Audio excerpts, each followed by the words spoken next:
55 साल के अभिलाष जी के कुछ महीनों से हाथ कांप रहे थे। उन्हें लगा कि ये महज उम्र या थकान की वजह से है।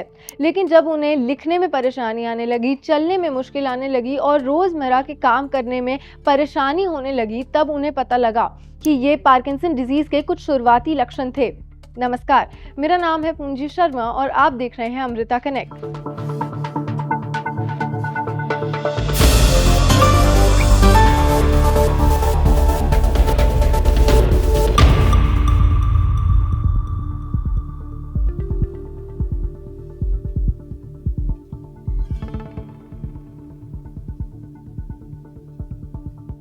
अक्सर लोग हाथों का कांपना, शरीर का स्थिर हो जाना और चलने में परेशानी जैसे कई लक्षणों को नज़रअंदाज कर देते हैं, लेकिन इन्हें नज़रअंदाज ना करें। अर्ली डायग्नोसिस और सही ट्रीटमेंट बाय मल्टीडिसिप्लिनरी टीम किसी भी न्यूरोलॉजिकल कंडीशन में क्वालिटी ऑफ लाइफ को बहुत बेहतर बना सकता है।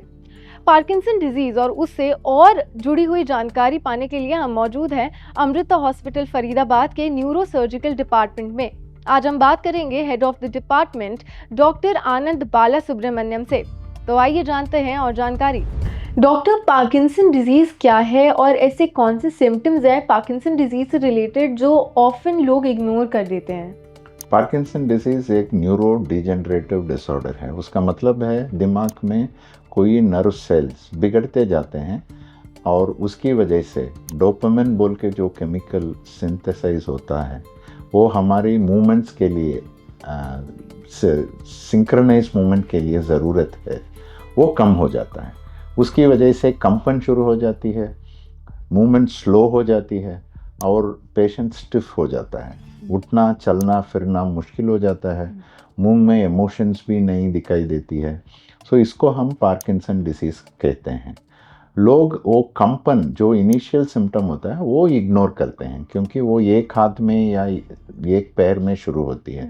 सो उसको इग्नोर करते हैं, इसीलिए और बढ़ने के बाद ही डायग्नोस हो जाता है। आपने इन सिम्टम्स के बारे में बताया, तो किसी को अगर ये सिम्टम्स हैं तो वो एक मूवमेंट डिसऑर्डर स्पेशलिस्ट के पास जाएं या एक न्यूरोसर्जन के पास जाएं, किससे कंसल्टेशन लेनी चाहिए? पार्किंसन डिजीज पहले डायग्नोस करने के लिए एक जनरल फिजिशियन या न्यूरो फिजिशियन की ज़रूरत होती है। उसके आगे इलाज करने के लिए, बढ़ाने के लिए एक अच्छा मूवमेंट डिसऑर्डर स्पेशलिस्ट की कंसल्टेशन ज़रूरी होती है। वो movement disorder specialist usually neuro physician होता है जो पार्किंसन जैसा बीमारी का स्पेशलिस्ट होते हैं, या कोई न्यूरो सर्जन भी हो सकता है। वो पार्किंसन बीमारी का स्पेशल इंटरेस्ट लेके उसका ही इलाज करते रहते हैं। सो इसकी वजह से आपकी ट्रीटमेंट की लेटेस्ट जानकारी उनको मालूम हो जाते हैं और इसीलिए पेशेंट को बेस्ट बेनिफिट मिलेगा। राइट।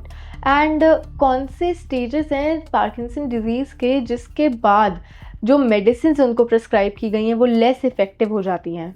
पहले 2-3 साल तक मेडिसिन अच्छा काम करता है। उसके बाद धीरे धीरे वो मेडिसिन की ज़रूरत ज़्यादा बढ़ जाती है। डोज ज़्यादा करना पड़ता है। वो डोज ज़्यादा करने की वजह से साइड इफ़ेक्ट्स भी ज़्यादा हो जाते हैं। तब हमको सोचना पड़ता है और कुछ करना पड़ेगा इनके लिए, जिसकी वजह से ये और अच्छा जी सकें। जी, और कौन से ऐसे प्रोसीजर्स हैं जो डीबीएस यानी कि डीप ब्रेन स्टिमुलेशन में यूज़ की जाती हैं, क्योंकि डीबीएस भी एक काफ़ी टर्म आता है जब हम पार्किंसन डिजीज़ की बात करते हैं। जब मेडिसिन की वजह से उसका बेनिफिट ज़्यादा नहीं हो रही है और पेशेंट, हम बोलते हैं ऑन ऑफ, जब मेडिसिन से ऑन रहते हैं, वो मेडिसिन के बिना जब ऑफ फेस में रहते हैं, वो ऑन ऑफ बहुत सारा फ्लक्चुएट होता है। उस स्थिति पे अगर पहुंच गया तो तब हम सोचते हैं इसको शायद ऑपरेशन से बेनिफिट हो सकता है। कभी कभी पेशेंट मेडिसिन की वजह से ज़्यादा डांसिंग मूवमेंट भी शुरू हो जाता है, उसको डिस्काइनेसिया कहते हैं। वैसा अगर मूवमेंट ज़्यादा हो गया मेडिसिन के हिसाब से, तब भी हम सोचते हैं इसको ऑपरेशन से बेनिफिट होगा। वो डीप ब्रेन स्टिमुलेशन ऑपरेशन होता है, एक वायर डालते हैं सिर के अंदर जहाँ पे नसें को हमको थोड़ा कम काम करने के लिए करना है। वो करंट से हम करवाते हैं, उसको हम डीप ब्रेन स्टिमुलेशन कहते हैं। वो वायर यहाँ पे एक बैटरी बिठाई जाती है, उससे कनेक्ट हो जाती है। सब अंदर की तरफ ही रहता है, बाहर से कुछ नहीं दिखाई देती है। ये कार्डियक पेसमेकर जैसा जो टेक्नोलॉजी है वो टेक्नोलॉजी यूज़ होता है। इससे क्वालिटी ऑफ लाइफ पेशेंट को इम्प्रूव हो जाता है। और अगर हम बात करें डीबीएस की पार्किंसन की प्रोसीजर में या क्योर करने के लिए, तो क्या पार्किंसन क्योर हो जाता है आफ्टर दिस डीबीएस सर्जरी? दुनिया में पार्किंसन के लिए प्योर और क्योर बोल के कोई इलाज नहीं होती है। सब ट्रीटमेंट पार्किंसन में सिम्टोमेटिक होते हैं। सिम्टोमेटिक का मतलब है जो भी हमने बात किए हैं सिम्टम्स, वो कंपन, वो स्टिफनेस, वो स्लोनेस, उसको कम करने के लिए। लेकिन जो सेल्स बिगड़ते जा रहे हैं और डोपामिन कम होते जा रहे हैं, उसका पूरा इलाज आज तक नहीं है दुनिया में। लेकिन ये सिम्टम्स कम हो गया तो वो और ज़्यादा दिन क्वालिटी ऑफ लाइफ, अच्छा क्वालिटी ऑफ लाइफ से जी सकता है। ये अच्छी बात है पेशेंट के लिए, क्योंकि दवाई से वो साइड इफ़ेक्ट होते जा रहा था या बेनिफिट नहीं हो रहा था, लेकिन ऑपरेशन से और 5-10 साल उसको मिलेगा अच्छा इफेक्ट।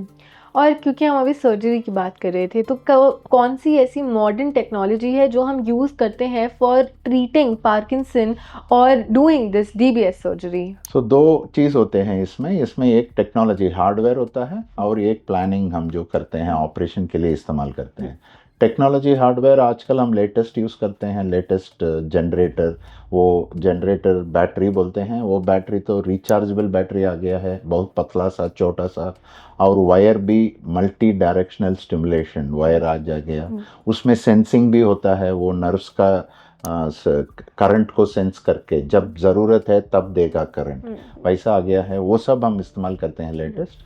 और प्लानिंग फॉर सर्जरी टेक्नोलॉजी, उसके लिए नेविगेशन होता है, रोबोटिक आर्म्स होता है, और अच्छा एमआरआई स्कैन की ज़रूरत है। वो 3 टेस्ला एमआरआई स्कैन हमारे पास है, जिसकी वजह से हम जहाँ पे वो बैटरी या वायर को बिठाना है वो सही तरीक़ा से देख के हम प्लान कर सकेंगे।